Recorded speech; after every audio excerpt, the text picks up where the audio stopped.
Yesterday, I brought you a story about how 16 military officers were arrested by the defense headquarters for trying to carry out a coup against the President Bola Ahmed Tinubu. This story was brokered by Sahara reporters, and the government is hiding it. They are actually denying that statement right away.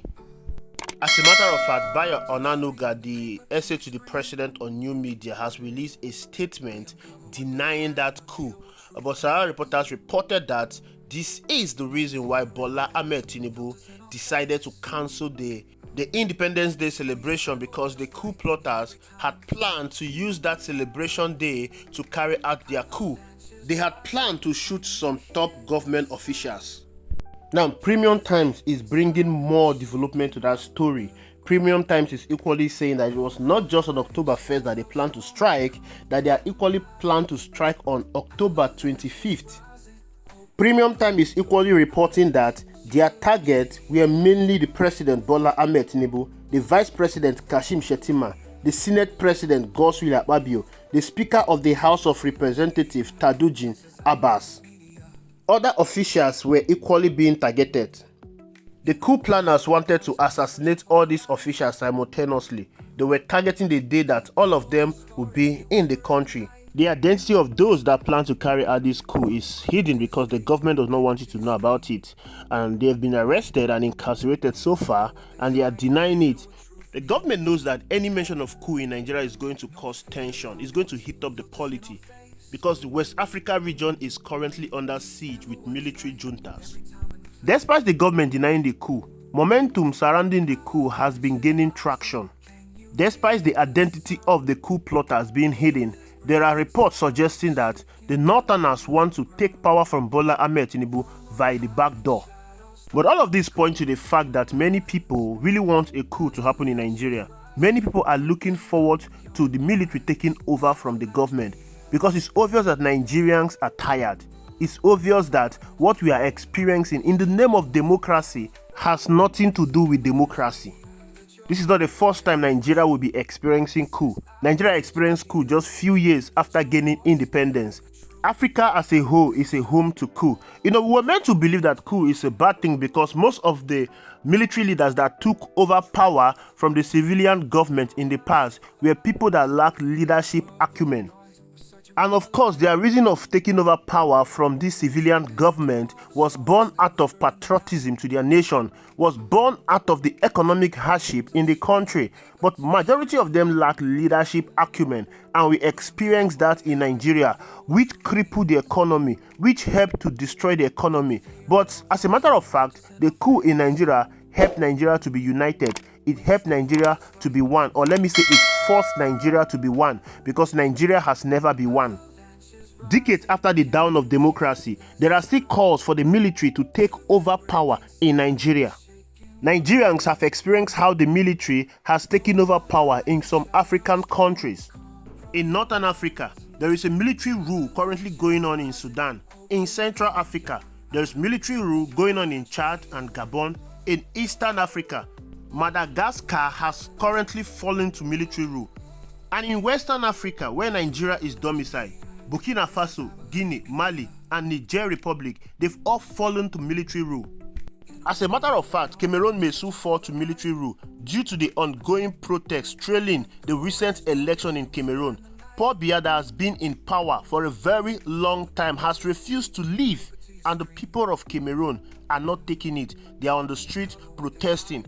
If these protests continue for a very long time, I am sure the military will be forced to take over power. But the question on the lip of everyone is a military rule a bad rule? Why are people antagonizing military rule? Now let me use the case study of Egypt. Egypt as an African country was experiencing retrogression, backwardness, economic depression under their president Mohamed Morsi. The citizens of Egypt took to the streets to protest against the government of Mohamed Morsi, and that led to high-handedness from the government, and it led to the death of so many persons. The protest turned chaotic, and the military was forced to take over government from Mohamed Morsi. Mohamed Morsi was taken to court and he was sent to prison, and this happened in 2013. From 2013 to date, Egypt has experienced economic recovery. Egypt has experienced massive growth and development under their current president, Abdel Fattah el-Sisi. And he's a military leader. So it is not about the military rule, it is about the people involved in the military rule. It is about the leaders. Leadership is everything. The people of Burkina Faso are celebrating their current military leader, Ibrahim Traoré, over their former president. The reason is because of the economic reform and development they are experiencing under their military leader, Ibrahim Traoré. But the question on everyone's lips is, why are we having reoccurring military junta in Africa? Why are we having the talk of military regime in Nigeria? When you look at all the countries that have experienced military takeover in Africa, one thing is common: poverty, insecurity, hardship that is currently going on in that country. This is what forced most of these military leaders to take over power from their government. Now, when you look at Nigeria, for instance, Nigeria is not exempted from insecurity. Nigeria is not exempted from poverty, hardship. As a matter of fact, we have been battling insecurity since 2009. Nigeria has been battling Boko Haram insurgents that have spiraled over every part in this country. But ever since APC took over power in 2015, Nigeria economy has collapsed. The country is worse off than it were before APC took over power. Insecurity has now spiraled to every part of the country. The same problem that is peculiar in all the African countries that have experienced military regime is rampant in Nigeria. It's even worse in Nigeria. This is the reason why we are having the core of military taking over in Nigeria. This is the reason why in 2025 we are discussing about military taking over in Nigeria, because the government has failed the people. In 2024, when the people went to the streets to protest against bad government, you could see the people urging the military to take over power from Bola Ahmed Tinubu. Millions of Nigerians are frustrated. The government of the day that is in charge with the resources of this country, the government of the day that have been tasked with the responsibility of evenly distributing the resources of this country across everyone in this country, are ruling with rascality and impunity. The government is not concerning themselves with governance. They are rather concerning themselves with politics. Bola Ahmed Tinubu is more interested in 2027 presidential election than in actual governance. He is more interested in getting governors in other political parties to decamp to the APC. He's more interested in making Nigeria a one-party state. He's more interested in taking over the National Assembly, making the National Assembly to be an appendix of the executive. The National Assembly is an arm of government that is charged with the responsibility of carrying out checks and balance on the executive. But ever since APC took over power in 2015, their focus has been capturing power consolidation. You have someone like Bukola Saraki that was a Senate president under late President Muhammadu Buhari's first tenure. They did everything possible to have him removed as a Senate president in late President Muhammadu Buhari's second tenure. The reason was because Senator Bukola Saraki led National Assembly scrutinize every move of the president. That is the job of the National Assembly. But they kicked him out and brought in Ahmed Lawan, who looked over while late President Muhammadu Buhari ruled Nigeria with impunity. Imagine the president going out to print more money without getting approval from the National Assembly and plunge Nigeria into debt. While we were talking about Ahmed Lawan, Senator Govt Akpabio-led National Assembly has become the worst National Assembly we have seen in this country. They are more concerned about singing the praise of the president than representing the people. They are no longer running checks and balance on the president. Under Senator Govt Akpabio-led National Assembly, the first time in the history of this country, the president went for budget presentation. Every one of them stood up and sang the campaign song of the president. All of this happened on the floor of the National Assembly, desecrating the floor of the National Assembly. This has never happened before in the history of this country.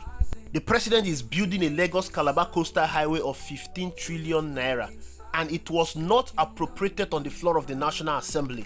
No competitive bidding. The National Assembly looked away. The National Assembly looked away, and the president bought a $150 million presidential jet. The National Assembly has simply become an appendix to the executive arm of government. They are no longer representing the people. Nigerian people are on their own. Are you talking about the judiciary? Are you talking about the Independent National Electoral Commission? every one of these arms, they are all serving the interests of the executive. And almost all the institutions in this country have become corrupt and inept. I am sure you will no longer wonder why they plan to assassinate Godswill Akpabio, who is the Senate President, Tadujim Abass, who is the Speaker of the House of Representatives, because every one of these people are responsible to the issue Nigeria is currently facing. They claim we are practicing democracy, but there is nothing democratic about Nigeria. There is nothing democratic about Nigeria institution. Look at INEC, for instance. INEC is charged with the responsibility of conducting free, fair, credible election. But look at what happened in the 2023 general election. INEC colluded and rigged the 2023 general election. They hate military coup, but they are carrying out political coup in Nigeria. What exactly is democratic about what Paul Biya is doing in Cameroon? Tell me why the military will not take over in Cameroon. These leaders in Nigeria and Africa as a whole, they are hiding under the guise of democracy to be perpetrating evil. They are hiding under the guise of democracy to be looting the nation treasury dry.